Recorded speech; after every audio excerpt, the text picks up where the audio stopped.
हाय sapiens. वबा इंसानी ज़िंदगी और इंसानी हिस्ट्री का एक बहुत बड़ा और खौफनाक हिस्सा है। आप चाहे इसको मानना चाहें या ना मानना चाहें, इससे फ़र्क नहीं पड़ता। बहुत ज़्यादा ज़िंदगियाँ निकल गई हैं। ये एक भयानक पहलू है हमारी तारीख़ का। लेकिन ये वबा आती कहाँ से है, इसकी हिस्ट्री क्या है, कहाँ से शुरू हुई, और क्या ये वाकई कोई कुदरती आफत है जिस तरह हम लोग इसको मानते हैं, या ये हम इंसानों की ही बनाई हुई कोई आर्टिफिशियल आफत है।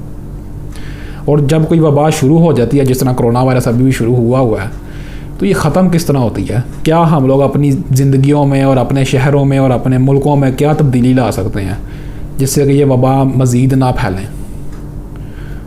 और जब ये शुरू हो जाती है तो ये ख़त्म कब होती है? तो चले आए आज मेरे साथ इन सब सवालों का जवाब तलाश करते हैं।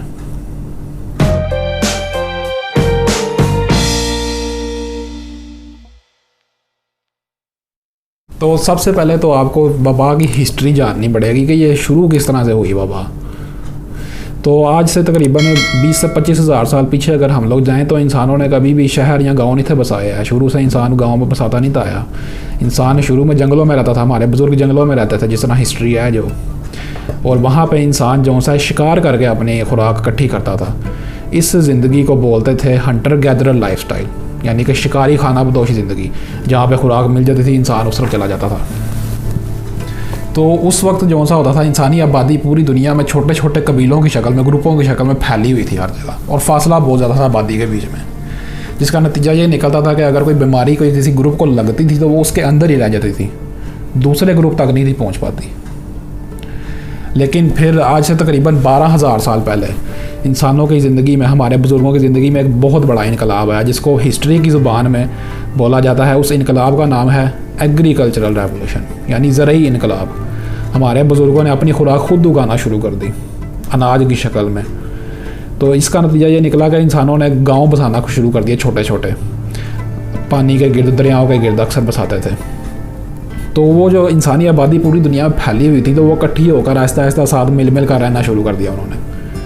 जिसका नतीजा ये निकला कि अगर वो वायरस या कोई बैक्टीरिया एक ग्रुप में फैलता था तो वो एक वबा की शक्ल इख्तियार कर जाता था, जिससे बहुत ज़्यादा जानी नुकसान होता था।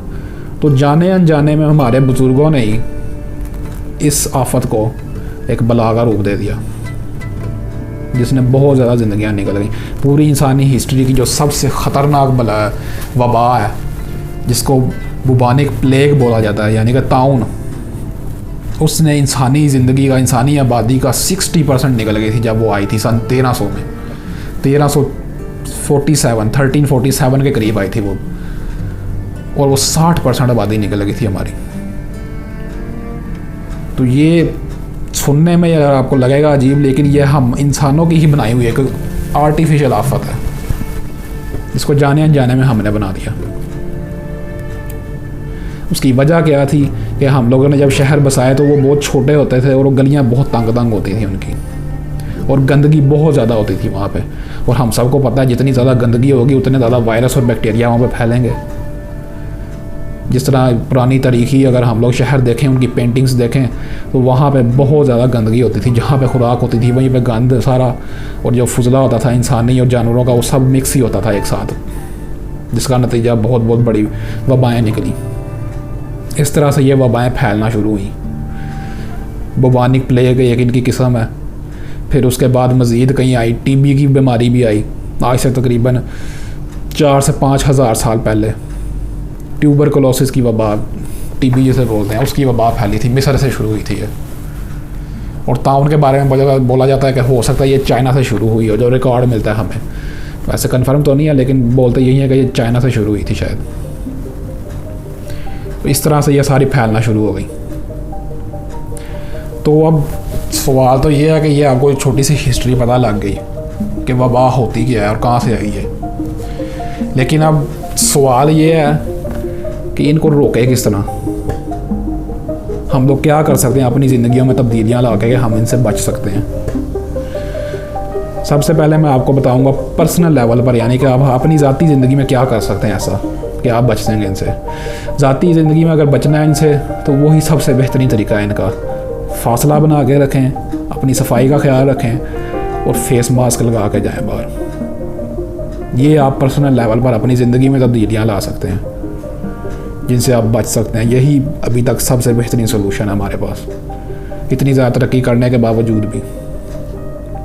अब हम लोग, जो हमारी गवर्नमेंट्स हैं, हमारे जो ये मुल्क है पूरा, एक शहर है पूरा, वो किस तरह रोक सकते हैं? इंटरनेशनली जो इनको रोकने के तरीके हैं वो 3 हैं, जो अक़वाम मुत्तहिदा भी जिनको मानती है। पहला तरीका है कि आप कुछ भी ना करें। वबा फैली है, जिस तरह तूफ़ान आता है तो ज़ोर दिखाता है अपना, दिखा कर चला जाता है। इसी तरह यही वबा भी आएगी, ज़ोर दिखाएगी और चली जाएगी, लेकिन इसका नुकसान बहुत ज़्यादा होता है, जानी नुकसान ख़ास तौर पर। ज़ाहिर सी बात है, जब कुछ करना ही नहीं तो फिर होगा क्या? ये बहुत ख़तरनाक तरीका है वबा को रोकने का। दूसरा अहम तरीका जिसको माना जाता है वो है कि आप क्वारंटीन जोन्स बनाएं।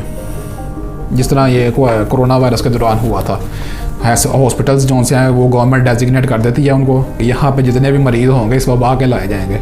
फिर साथ ही जो सा है सोशल डिस्टेंसिंग और इस तरह की जितनी भी चीज़ें हैं उन सब को इन्फोर्स करवाया जाता है ज़बरदस्ती। ये दूसरा तरीका है, ये काफ़ी हद तक ये बेहतरीन लगता है सुनने में। अब तीसरा तरीका है कि आप ये जो अभी मैंने पहले भी ये दूसरा तरीका बताया कि आप क्वारंटीन और ये सारी इन्फोर्समेंट कराएं इसकी, लेकिन साथ ही साथ आप सैंपल्स कलेक्ट करें मरीज़ों से, उनके जो भी अहम सैंपल्स होते हैं ब्लड वगैरह के और थूक के, ये सैंपल्स कलेक्ट करके आप लेबॉर्ट्रीज़ में भेजें इनको, और इनकी फ़ौरन से वैक्सीन तैयार करवाई जाए।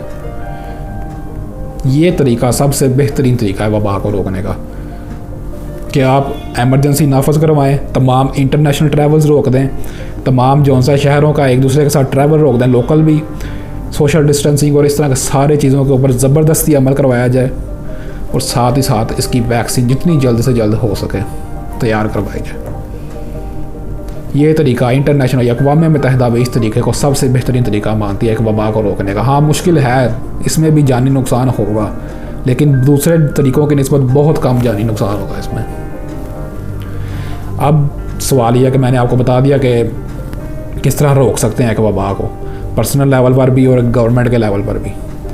अब जो अक्सर लोगों के जहन में सवाल आता है जब भी कोई वबा शुरू होती है कि ये ख़त्म कब होगी, कब हम लोग अपनी नॉर्मल ज़िंदगी में वापस आएंगे।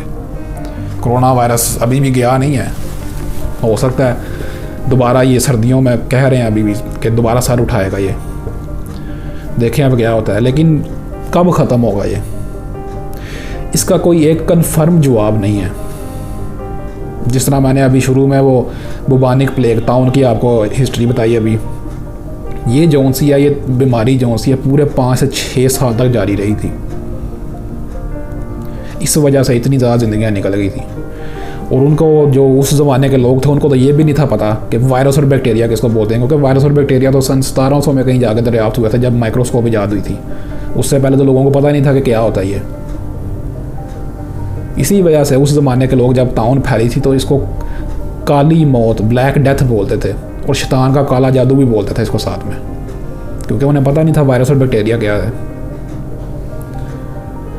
तो कोरोना वायरस कब ख़त्म होगा, एक इसका कंफर्म जवाब ये है कि जब इसकी वैक्सीन तैयार हो जाएगी। ताउन की उस ज़माने में कोई वैक्सीन दरियाफ्त नहीं थी हुई उनसे, क्योंकि उन्हें पता नहीं था वैक्सीन किसे बोलते हैं। तो अगर कोरोना वायरस की वैक्सीन इस साल के एंड तक दरियाफ्त हो जाती है तो अगले साल के मिड तक, जून जुलाई तक हो सकता है ये ख़त्म हो जाएगी हमेशा के लिए। लेकिन अभी भी हमारे पास सबसे बेहतरीन तरीका इसको रोकने का यही है, फासला बना के रखें, सफाई का ख्याल रखें और फेस मास्क पहन के रखें। घरों से कम निकलें बाहर, ज़रूरत हो सिर्फ तब निकलें। और साथ में मेरी इस वीडियो को लाइक भी करिएगा, शेयर भी करिएगा, और मेरे चैनल को सब्सक्राइब करें इस जगह पर टच करके। और साथ में ये कुछ पुरानी वीडियोज़ हैं, इनको भी ज़रूर देखिएगा, और अपना ख्याल रखिएगा। हम लोग फिर किसी वीडियो में मिलेंगे।